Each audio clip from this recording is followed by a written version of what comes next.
குருமூர்த்தி அவர்களும் இந்த பேச்சுவார்த்தையில் போய் கலந்துக்கிட்டாரு அப்படின்றத எப்படி பார்க்குறீங்க? பாஜக பின்னணியில் அதை பார்க்க முடியுமா? ஏற்கனவே நான் இது குறித்து பதில் கூறியிருக்கிறேன். அது முழுக்க முழுக்க அவர்களின் உட்கட்சி விவகாரம்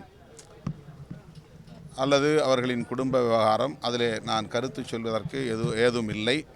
ஆனால் இன்றைக்கு நடுவராக சென்றிருப்பவர்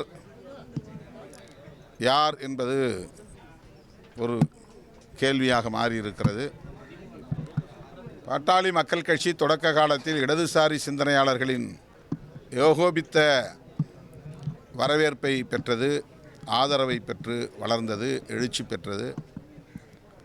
ஆனால் இன்றைக்கு வலதுசாரி அரசியலுக்கு அவர்கள் முழுமையாக போய்விட்டார்கள் என்பதை உணர்த்தக்கூடிய வகையில் இந்த பஞ்சாயத்தார்களின் முயற்சி வெளிப்படுகிறது. பாட்டாளி மக்கள் கட்சி இடதுசாரி அரசியலால் தான் எழுச்சி பெற்றது என்பதை இன்றைக்கும் ஜனநாயக சக்திகளாக இருக்கிற அனைவரும் நன்கு அறிவர்.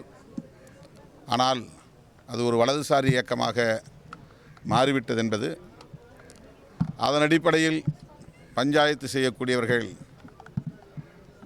இன்றைக்கு வெளிப்படையாக அம்பலமாகி இருக்கிறார்கள் என்பது தமிழ் மக்களுக்கு வெளிச்சமாகி இருக்கிறது.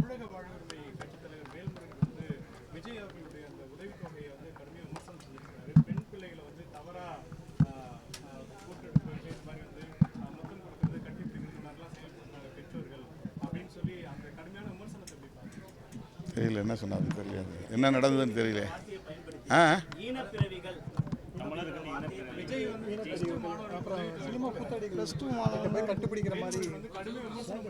அதான் என்ன காரணம்னு தெரியல. நான் விஷுவல் பார்க்கல எதுவும். என்ன அதில் விஜய் என்ன செய்கிறாரு?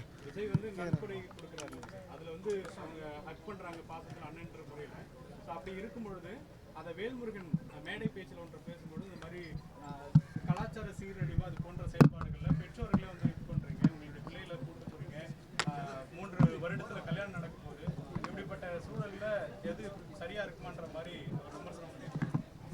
தெரியல, அவர் எந்த கான்டெக்ஸ்டில் சொல்லியிருக்கிறாரு எனக்கு தெரியல.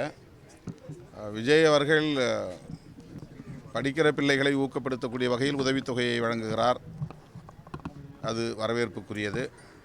மற்றபடி பிள்ளைகளில் அவர் மீது கொண்டிருக்கிற அன்பு அல்லது அவர் பிள்ளைகள் மீது கொண்டிருக்கிற அன்பு என்கிற அடிப்படையில் மட்டுமே அதை பார்க்க வேண்டும் என்று நான் கருதுகிறேன். வேல்முருகன் அவர்கள் எந்த பின்னணியில் அந்த கருத்தை சொன்னார் என்பது எனக்கு புரியவில்லை.